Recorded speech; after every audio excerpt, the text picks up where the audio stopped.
was dealing with. I dealt with a lot of high pressure cases, and the environment was just not good, period.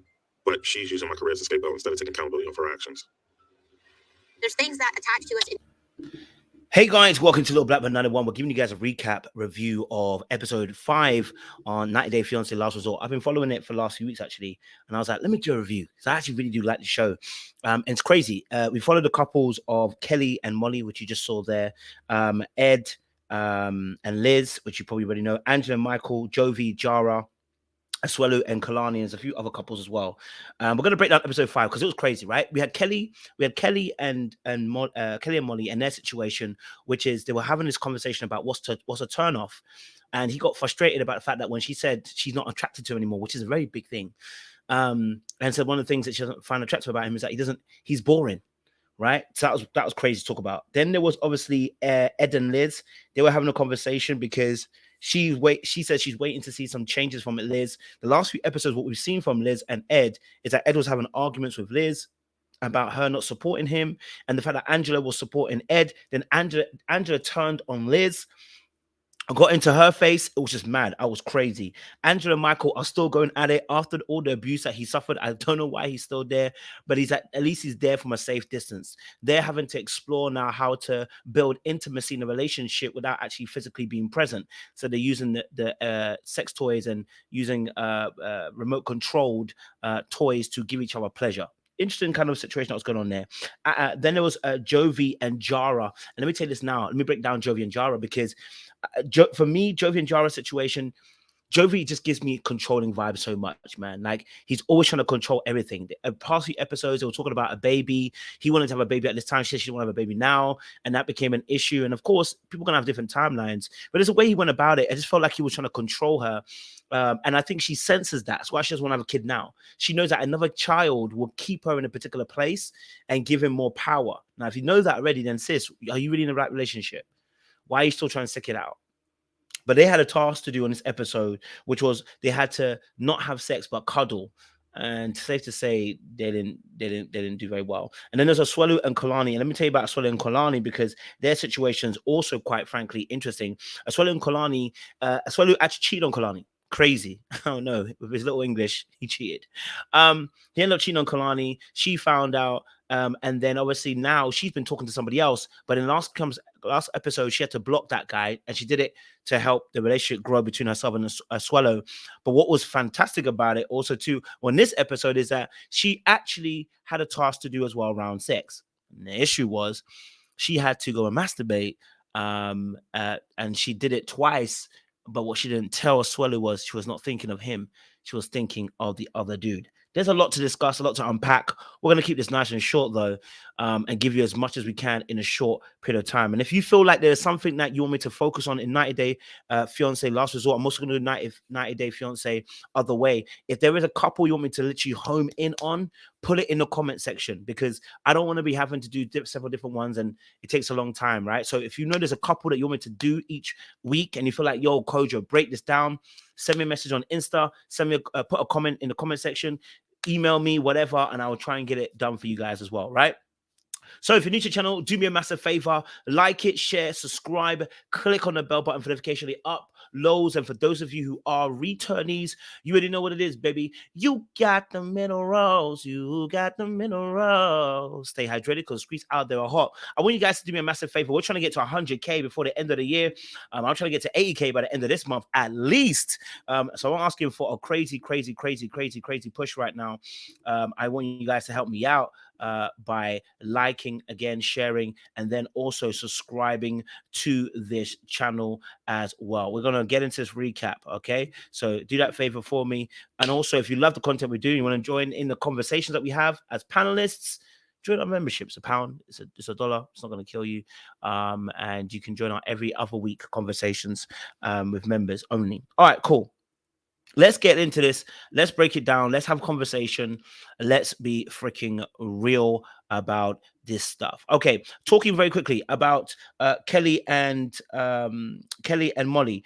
Their situation is quite frank, right? They were making up with each other the last few episodes. He hugged her after he defended her at the pool with Ed, Angela, and Liz. And, you know, they seem to have come to a great moment, right? He hugs her. Then they have a conversation about she feels like she's unprotected and never protected by him properly. That then comes up to this episode where they have a conversation with a counselor, and he walks away from the counselor session for a few minutes because he feels like he can't take anymore. He feels like she doesn't love him. He feels like she doesn't love him, doesn't care about him, and he feels like she hasn't given the love back that he's been given, and that she doesn't understand that he sacrificed his whole life to move to where she is. And I can understand that. I do get it. You know, when you make a move like that, it's a lot of effort, time, and it's a huge sacrifice to do. But you can't hold that over somebody's head every single time as a proof. Like, that's my proof that I love you, of course. But you got to maintain the relationship, and that requires you to actually be actively participating in the relationship. I'm not choosing a side between Kelly and Molly. You can if you want to. But what I did pick up on this conversation was the big turnoffs when she said she was no longer attracted to him. That was one, very, very painful. Two, very, very hurtful. And I think it's the way that she delivered it. The tone and the way that she delivered it made it seem more colder than it actually is. And again, that's going to feed into the narrative that you don't love me, you don't care about me, because you're unwilling to address me in the appropriate way. And actually, the same thing happened again. As soon as she addressed him in that particular way, he walked off. Right? She said the sex has become boring. He doesn't try. She said that she doesn't feel she wants to feel desired. She said she wants to feel attracted to him once more.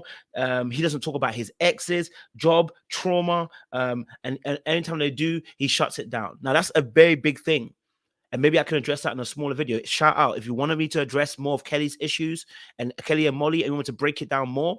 Put a comment in the comment section, right? Let me know that you want me to break it down, and I will, right? Because I think there's a lot to unpack in that situation. And really, really quickly, when you don't address these things, those intimate issues, and you're not addressing it, you're shutting down, you're also shutting your partner out. So that's going to be very painful for Molly when she's dealing with him. She's not going to be okay with that, right? She's going to struggle to really bond with him and get closer to him and keep staying closer to him because he keeps creating distance between the two. And maybe he's doing it on purpose, maybe he's not doing it on purpose. Either way, all she's going to feel is that she's not a part of your life as she should be. Right, so that's a big thing. But they did in the end up hugging, coming together, and promising each other they're going to heal for one another as well. Okay, but he said something very crucial. He said in the next 2 weeks he's going to be deciding his fate, whether he's going to leave or if he's going to stay with her. So next 2 weeks are very paramount, and we're going to hopefully get to see a lot more of their relationship and why 2 weeks is going to be that time frame. Then there was Ed and Liz. You know about Ed and Liz already. It's a no-neck nonsense. Ed and Liz, they're always fighting. But this occasion, they had a conversation. Well, she was complaining about the fact that she felt like she was waiting to see some permanent changes. I wasn't aware what the changes were, so I do apologize. But they had a task to do this last episode, which was to have no penetration, but to explore arousal. And I think this is really key. A lot of the couples, their tasks that they had to do are really powerful, right? Exploring arousal without penetration requires self-discipline. Because once you get aroused, you're going to want to do something. Don't put me in that situation. Okay, I'm only a human. I'm only human after all. You know what I'm saying? Like, I can only do so much. But I love the task because what it does, it helps focus more on the fact that, let me just turn this light a little bit more. So there.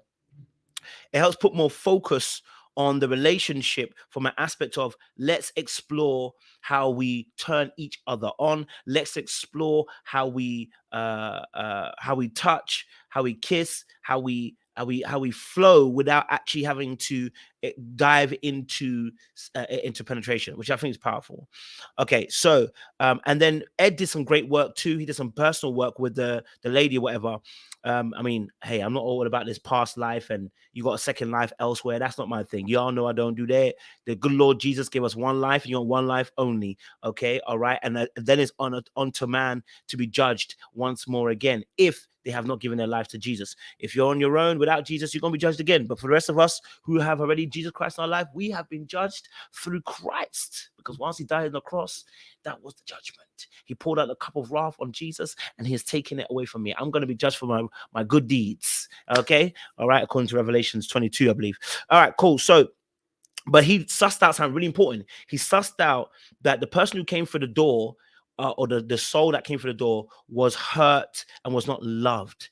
And that just explains where Ed is at the moment. He doesn't feel loved, doesn't feel cared for, not necessarily by Liz, but that's something deeper of a wound within himself, which is always going to then end up playing a role in the relationship presently. If you always have a wound of thinking that you're never good enough, you're never cared for, you're never loved, you are going to play that out in your current relationship, and that's going to cause turmoil and a breakdown. Let's move on to Angela and Michael. Angela and Michael, what can I say about them? We knew we knew that she was combative. We knew she was rude. We knew she was nasty. We knew she was abusive. We knew she was crazy. But she's back on our screens, and this time she's talking to Michael from a screen.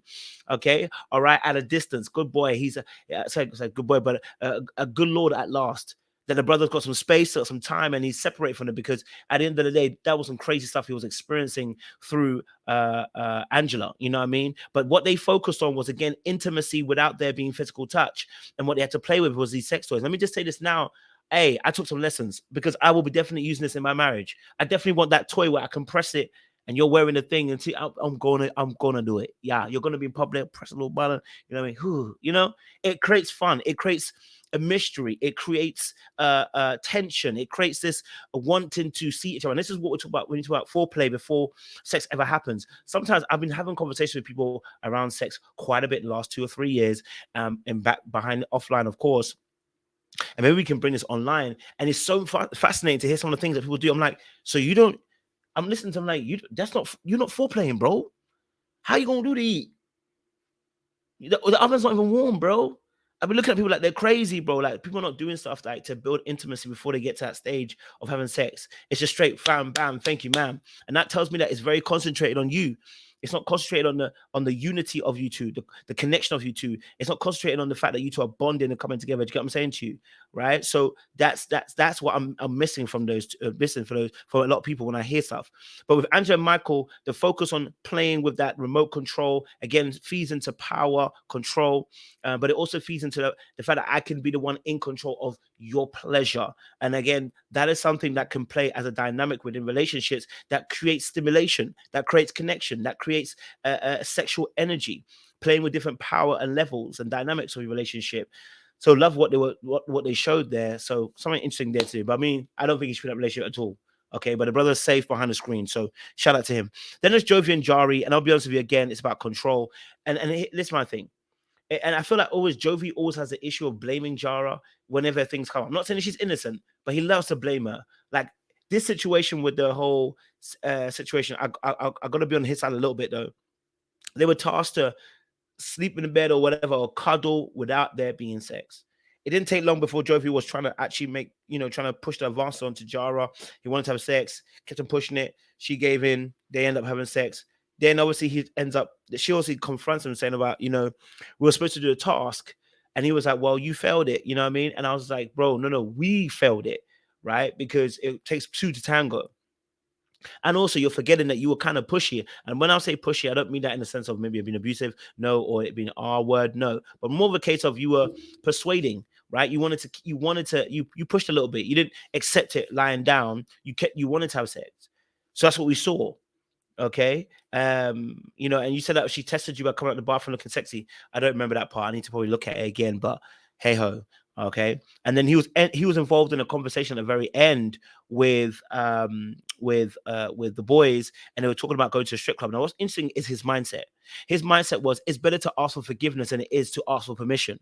And so it makes me think, like, what else would you do that with? That you're gonna put yourself in a place where you're gonna do something and then go, well, she'll have to forgive me. That tells me you're complacent on what you believe your partner will and will not accept. You're willing to take a risk and override what you believe are her feelings in order for yours to be actually actualized. So for your benefit, you don't mind. But for her benefit, or for the benefit of the relationship, you don't want to do what's best. You'd rather lie, and you rather try to pretend. That ain't it. Then last but not least, let's talk about obviously Asuelu and Kalani. Look, when you cheat, there's always going to be a repercussion of your cheating. The difficulty is that Asuelu has cheated and he does not realize the impact that's happened to Kalani. It's still affecting her psychologically. And then she went off and got another man because she needed to feel like she needed to fill that void that she was feeling. She needed to override the pain that she was carrying from being cheated on. I know how it feels to be cheated on, so I know the pain. But the reality of the situation is she ended up in another situation with another guy, and that guy hasn't gone anywhere. She's still keeping close. Even though she blocked him, in her mind and in her heart, that guy is still there. And so long as that guy is still there in her heart, that's going to be an issue. Now, of course, time can end up causing people to kind of fade away in their feelings. But in reality, even the task that was set for her was to masturbate. She ended up masturbating over the guy, not over Asuelu. And Asuelu thinks it's over, but it's not over. There's a lot more work that needs to be done. And I tell people all the time, when you cheat, you need at least 6 to 24 months, more closer to the 24 months to actually heal the heart, because the heart is going through such trauma and it's going through an injury. So Asuelu is not gonna just go away. He needs to know that the infidelity that he's done has caused almost irrevocable damage. Okay? Irrevocable damage. Asuelu should not be going anywhere near the strip club. He should be in the home with his wife. He shouldn't be anywhere near the strip club. He should be at home with his wife, nowhere else. Let me leave it there, guys. Let me know your thoughts. Which couple do you want me to dissect a little bit more deeper on this episode? Tell me in the comment section. And do you agree with my analysis? Do you think that Asuelu and Kalani, I don't think they're going to work long term. I think she's going to end up finding the person she wants to be with and leave Asuelu, if I'm honest with you. Joie and Jara, they're never going to leave each other. But I feel like they are a special couple. And I feel that there are elements of control that are from Jovi to Jara, but that's another conversation. Angela and Michael, Ed and Liz, situation too. I think it was key kind of self-discovery that he went into. Hopefully his his importance of himself and confidence begins to rise. And last but not least is Kelly and Molly. As I said before, I really do believe that in that 2-week period, what we're going to see, I think with Kelly and Molly, Kelly feels like he's underappreciated. And she feels like, he's not caring enough. He's not doing enough. And I think there's going to be a zero-sum kind of fight here. The reality is it can be solved. They just need to both be dedicated to wanting to make it solve. All right, guys, I'm going to love you and leave you. Make sure you guys like, share, subscribe, click on the bell button. We're going to do part 2, which is 90 Day Fiance the other way. We'll see you again next week, guys, for our thrilling conversation.